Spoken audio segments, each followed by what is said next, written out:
Judiciário que acredita que todos são iguais perante a lei, menos magistrados e suas equipes que estão acima dela.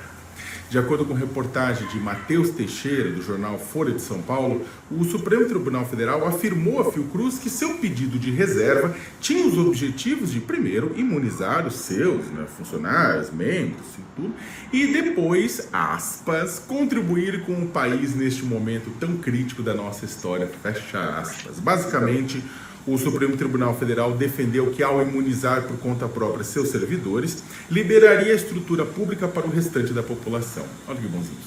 O STJ fez um pedido parecido à Fiocruz, segundo revelou a coluna Radar Econômico da revista Veja, para imunizar magistrados, servidores, ativos e inativos, dependentes, estagiários, colaboradores terceirizados do STJ e também do Conselho de Justiça Federal. Disse que a reserva, esse pedido de reserva, se deve a, aspas, expectativa da grande demanda à rede privada quando houver a disponibilidade para a compra da vacina.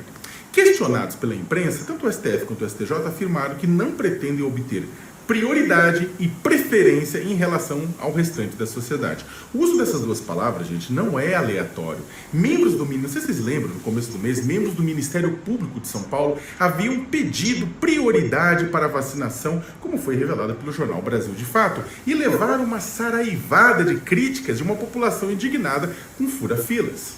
Além disso, as justificativas dadas pelo STF e pelo STJ esbarram na realidade. Em algum momento, vacinas serão encontradas à venda no mercado por parte de empresas que cobrarão, inclusive, um preço bem mais alto do que os contratos fechados com governos. Afinal, os contratos são fechados aos milhões, É menos provável que isso comece com as vacinas produzidas tanto pela Fiocruz quanto o Instituto Butantan, que é o desenvolvedor da Coronavac, que é o produtor da Coronavac, que foi desenvolvida pela chinesa Sinovac, que tem acordos volumosos com governos aqui no Brasil. Talvez comece com a Pfizer ou com a Moderna, vendendo em farmácia, quem sabe? Mas não faz sentido, portanto, que órgãos públicos imunizem funcionários públicos pagando valores mais altos com recursos da população antes da própria população.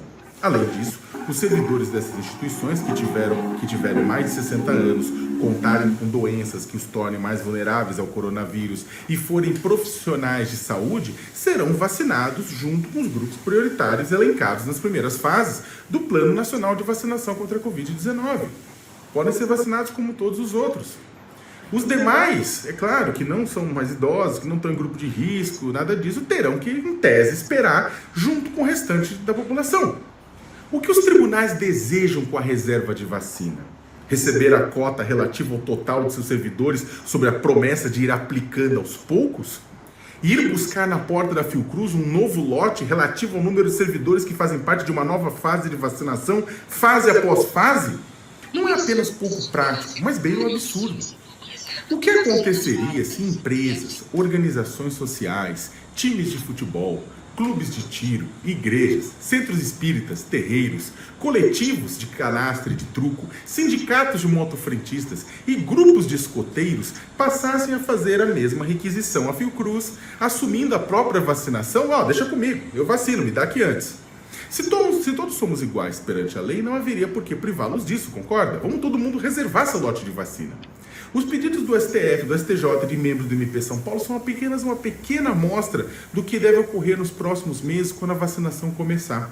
Uma parte dos mais ricos deve comprar vacinas e aplicar a preços escorchantes, mas espera-se uma quantidade nunca antes vista de carteiradas das mais diversas autoridades com o objetivo de passar na frente da fila na vacinação pública sobre os mais diferentes argumentos. Vai rolar até segurança nacional. Da mesma forma, podemos aguardar uma festa do atestado, com pessoas saudáveis comprando declarações médicas de que possuem comorbidades que lhe garantam 2 doses de tranquilidade antes da sua vez. Isso já aconteceria sob um governo organizado e com credibilidade. Contudo, apesar de contarmos com um dos melhores sistemas de imunização pública do mundo, que pertence ao SUS, pertence ao Sistema Único de Saúde, a gestão Bolsonaro, como um Midas ao avesso, consegue transformar em tragédia tudo que ele toca. Tudo que ela toca. Essa situação passa insegurança à população, que não tem certeza se seu governo será capaz de levar a cabo tal empreitada de guerra. até porque já deu mostras que, na verdade, ele é um agente infiltrado do vírus. Fez bem a Fiocruz, que respondeu à demanda do STF, do STJ, do Superior Tribunal de Justiça, afirmando que toda a produção será integralmente destinada ao Ministério da Saúde. Vai para lá, né? Segundo o registro da própria revista Veja. E que também disse, né, essa frase da própria presidente do órgão, Anísia Trindade Lima. A imunização por aqui não será apenas, no Brasil, não será apenas um desafio para garantir a proteção da população contra uma doença mortal que matou quase 190 mil pessoas.